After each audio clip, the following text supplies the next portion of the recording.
Ô, Cacai, o senhor tem aí, tem feito a defesa, mas o que eu pergunto para o senhor é o seguinte, olha, o Demóstenes é um senador da República, tem verba de gabinete, ele tem uma estrutura, ele não precisava de um telefone de presente do Cachoeira, ou seja, não é uma relação imprópria para um senador da República, não é uma quebra de decoro, um presente daquele, ou seja, o fogão, a geladeira, o telefone.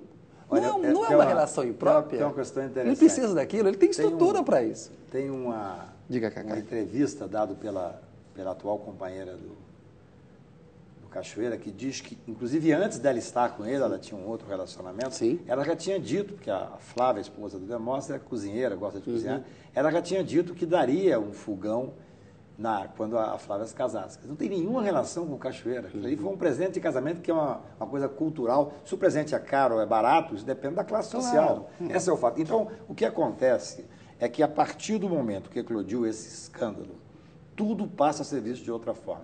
Um telefone que você usava, que você não sabia que uma série de pessoas usavam, passa a ser visto como quebra de decoro. Evidentemente que não é. O fato de ter ganho um presente, que na verdade foi muito mais um presente da atual companheira do Cachoeiro para a atual companheira do Demóstenes, é visto como sendo um escândalo, que evidentemente não era. Por sorte, nós temos essa entrevista, inclusive juntei Cacai, falar num grampo, por exemplo, ao analisar aquele projeto de lei que ele queria ver lá na Câmara, falar, esse projeto aí, inclusive, te pega. A aspa está lá, inclusive, te pega. Ou seja, o Demóstenes demonstra ali ter consciência de que o Cachoeiro poderia ser pego, o quê? Fazendo algo ilegal, não? Deixa eu lhe dizer uma coisa interessante, Guilherme. Na defesa que entreguei quarta-feira ao Conselho de Ética, eu peço para que seja feita perícia nessas gravações, porque uma matéria, que foi talvez aqui maior repercussão, diz que o Demóstenes estaria pedindo ao Cachoeiro para pagar um avião que ele estava usando. Isso, R$3.000 um táxi aéreo. É só olhar e ver o vídeo, eu pedi um técnico para analisar, aquele vídeo tem um erro nele. Eu não sei se foi uma montagem oficial ou se foi simplesmente um erro. Tem que verificar. Porque não é isso que está. Ele não pede para pagar para ele um táxi aéreo. É só ler. Ele comenta algo que está uma pessoa que está ao lado dele, que diz para lembrar ao Cachoeiro que o Cachoeiro devia um táxi aéreo de R$3.000. Não é ele pedindo para pagar um táxi aéreo. Há uma diferença enorme quando você, muitas vezes, faz o estudo detalhado de cada... Ele diz exatamente o que o Cachoeiro Ele está conversando sobre uma questão com o Cachoeiro, vem uma pessoa ao lado dele e fala, olha, lembra ao Cachoeiro que ele tem que pagar R$3.000 de um táxi aéreo. Não é aquele avião que ele estava sendo usado que o Cachoeiro está pedindo para pagar. Tem que ser esclarecido, né? Pois é. Inclusive tem uma coisa interessante. A notícia tem 2 minutos e 14 segundos. No entanto, aquilo que é apresentado é apenas 1 minuto e 18 segundos. Então houve um corte. Quer dizer, eu me nego muitas vezes a comentar algum áudio que vem vazado, que vem deliberadamente vazado, porque... Tecnicamente, eu preciso ver o que significa aquelas conversas. Eu vou dizer uma coisa que é muito séria, também para reflexão. A principal pessoa hoje do processo penal brasileiro é aquilo que o meu grande amigo Luiz Guilherme Vieira, um advogado criminalista do Rio de Janeiro, chama de tira-hermeneuta. É o policial que fica lá na salinha escutando as pessoas e depois faz uma interpretação. Isso é gravíssimo. Faz uma interpretação do que a pessoa diz. Diz assim, esse cidadão supostamente pode ser cidadão. Isso é meio complicado mesmo. Muito complicado. Tem que apresentar. Muito complicado. Agora, Cacai, no caso do Demóstenes aí, não tem um conjunto de evidências muito robusto contra ele, de provas contra ele, se somar tudo? Olha, eu diria o seguinte, a minha defesa, nesse momento, ela não está entrando no enfrentamento pontual, porque eu estaria validando aquilo que eu estou questionando no Supremo. Se o Supremo considerar, do meu ponto de vista, aquilo ali claramente foi uma burla à Constituição. Claro. Agora, eu sou advogado, atuo na corte. Se o Supremo entender que é melhor o Supremo ficar tão somente para julgar e permitir que o policial lá de Goiás, de Minas Gerais, faça a investigação, nós vamos partir para o enfrentamento técnico. O enfrentamento caso a caso. E, neste momento, antes do Supremo fazer essa decisão, eu não posso, até por respeito ao Supremo, encaminhar a questão pontualmente. Agora, uma questão política para o senhor, ou seja, o Demóstenes, de certa forma, o senhor falou, tem um pré-julgamento, há uma falta de contexto, ele não está experimentando do próprio veneno do ponto de vista político? Ele que apontava o dedo para várias pessoas, acusava? Olha, eu advogo para muitas pessoas que viram o que eu disse, inimigo público número 1, que é muito massacrado pela mídia. Todas essas pessoas, de alguma forma, se sentem acurradas, se sentem mal com esse enfrentamento. seja um empresário, seja um político, o político muito mais, porque o político tem exposição muito grande. Sim. É claro que quando você expõe, eu fui advogado, por exemplo, do Alberto Cacciola, ele era uma pessoa desconhecida, ele tinha uma dor íntima muito grande, um problema pessoal muito grande com aquela exposição, mas ele não era possível comparar com o Cacciola de antes. O político, pelo fato de estar frequentemente na imprensa, e vocês jornalistas também correm esse risco, também até alguns advogados, que se um dia é investigado, você pode fazer algumas comparações que são comparações que, evidentemente, deixam... É uma morte da figura pública até, né? Pode ser que sim, pode ser que sim. Acho que ao final desse processo, ele terá que fazer essa análise. Essa é uma análise pessoal, essa análise ela não passa pelo crivo jurídico. Eu tenho conversado com ele diariamente, muitas vezes, e tenho visto ele com vontade de fazer esse enfrentamento. Quer dizer, isso é uma coisa importante, até para que eu tenha força para fazer o enfrentamento jurídico, que é o que me cabe fazer. E agora, Cacai, falando um pouco do Marconi Perillo, governador de Goiás, que é do PSDB, ou seja, há na imprensa reportagens falando de suposta entrega de propina, ele disse que recebeu o Cachoeira, há suspeitas de que o Cachoeira indicava pessoas para o governo do Marconi Perillo. O Marconi Perillo não está caminhando aí na mesma trilha do Demóstenes, no sentido de ser também uma pessoa mais ligada ao Cachoeira do que ele próprio Perillo tem admitido? Kennedy, quinta-feira passada eu fiz algo inusitado em 30 anos de profissão como advogado criminal.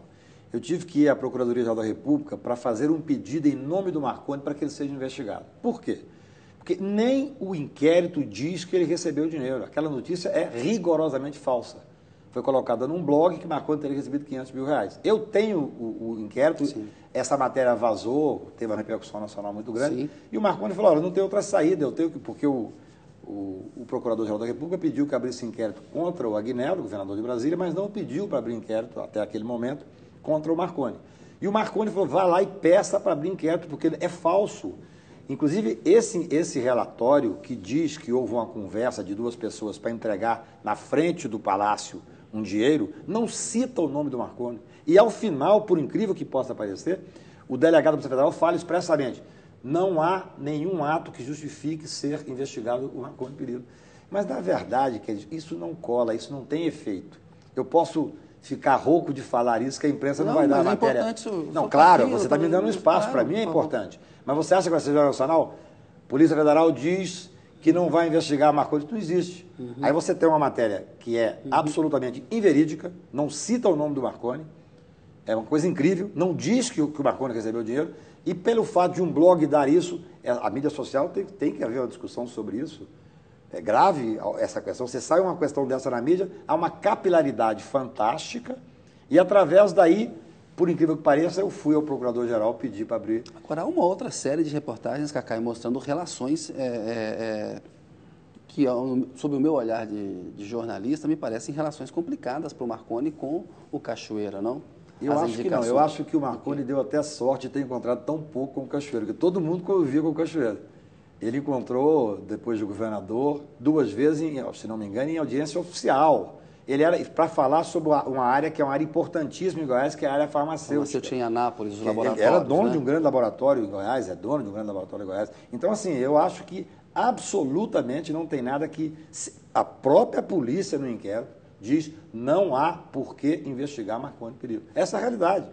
E até quinta-feira passada, o Procurador-Geral não tinha pedido para investigar. Agora, ele vai entrar no foco da CPI, né? Seguramente. A CPI tem um critério político. Eu já advoguei em várias CPIs, e a CPI é totalmente diferente. Você entra ali... Eu levei um certo cliente uma vez para depor na CPI, e quando ele desceu no aeroporto, eu fui pegá-lo, ele foi vaiado no aeroporto. Sim. Aquilo fez um mal enorme para ele. Ele ficou 13 horas na CPI. E quando ele saiu da CPI, eu fui levá-lo ao aeroporto, ele foi aplaudido pelos taxistas, porque ele deu um show na CPI. Quem é esse cliente? O Alberto Cacciola. O Cacciola. Inclusive, quem presidia a CPI, veja só, o destino, a vida da nega e tira, era o senador Arruda. Que num dado momento José Roberto Arruda, que foi governador. José Roberto Arruda, que foi governador. De um dado momento, foi meu cliente no caso do painel. Que num dado momento passa um bilhetinho, vamos parar porque ele está dando um show aqui. Ou seja, ele estava explicando, não interessava explicar o que era correto. Eu, felizmente, assessor... tem um ingrediente político mesmo na CPI. Muito político. Tem uma história fantástica de CPI, Diga, só um minuto que eu acho interessante. O Saulo Ramos estava fazendo um depoimento na CPI e o Pedro Simon olha para a câmera e faz uma pergunta olhando para a câmera durante 40 minutos. aquele estilo que só o Pedro Simões pode fazer. Quando terminou, o Saulo Ramos falou: senador, eu prestei muita atenção, mas só pode repetir, eu não entendi a pergunta. 40 minutos. Isso é que é a CPI. Você sabe que na França houve uma proibição de televisionamento das CPIs, porque perdia o foco. O país da liberdade... mas é importante a transparência, né, Cacá? A transparência mas a perda de foco não. Você imagina o seguinte... Mas aí é responsabilidade dos políticos. Mas olha... Vocês estão cedendo ao holofote? Existem regras internacionais que prevêem, por exemplo, que um interrogatório não pode durar mais do que 4 horas, que senão vira um massacre. Você leva uma pessoa para ser depor na CPI, dura 10, 12 horas, com um agravante, com vários interrogadores. A pessoa muda, vai em casa, descansa, volta, faz a mesma pergunta 10, 15 vezes. É um massacre. Esse sistema não funciona. Pedir licença mais um minutinho. A notícia volta daqui a pouco com Antônio Carlos de Almeida Castro.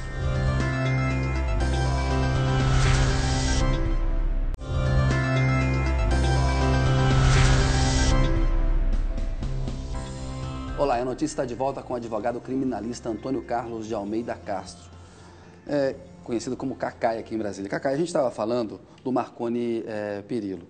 O Marconi Perillo é, para o presidente Lula, um dos seus piores adversários, porque disse que o teria alertado do Mensalão. O senhor, por exemplo, é muito amigo do José Dirceu, do PT, ou seja, foi amigo do ACM, enfim, tem essa convivência aí pluripartidária, né? Como é que Cacá, colocar uma muralha da China e separar essas confissões políticas, pessoais? Às vezes eles são inimigos, um fala mal do outro. Como é que você consegue lidar com tanta divergência assim? Olha, para mim é fácil. Eu realmente me tornei amigo de vários clientes meus. O Marconi, por exemplo, fui eu que apresentei ele ao Lula. Tinha um relacionamento ótimo. Depois Lula deve detestar, então. Depois houve aquele rompimento desagradável e tal. E o Zé Dirceu, o ACM, o presidente Sarney, são pessoas que eu me tornei realmente amigo. Sim. E eu procuro fazer uma diferença. Eu, num dado momento, eu advogava para presidente de 5 partidos distintos, que se degladiavam no Congresso de uma forma enorme. Eu fui advogado de 3 ex-presidentes da República. Mas não tem um conflito de interesse aí? Não fica complicado? Você escuta uma coisa de um, vai defender o outro, eles estão brigando? Mas, na verdade, essa briga não é um com o outro. Sim. Normalmente, o advogado criminal é o Estado contra a pessoa. Sim. Então, é uma investigação que se dá. É claro que eu me sentiria impedido de, por exemplo, processar em nome do Lula o Marconi. É óbvio que eu não poderia fazer isso, até porque eu apresentei ou vice-versa, os dois. Né? Ou vice-versa. Mas quando há uma acusação, a minha defesa é técnica. Eu acho... para mim é muito rico ter convivido com todas as pessoas. Assim, o Zé Dirceu é um queridíssimo amigo, o ACM era uma figura fantástica. E são pessoas completamente diferentes, mas que se gostavam, inclusive. O senhor tem mais afinidade com algum partido?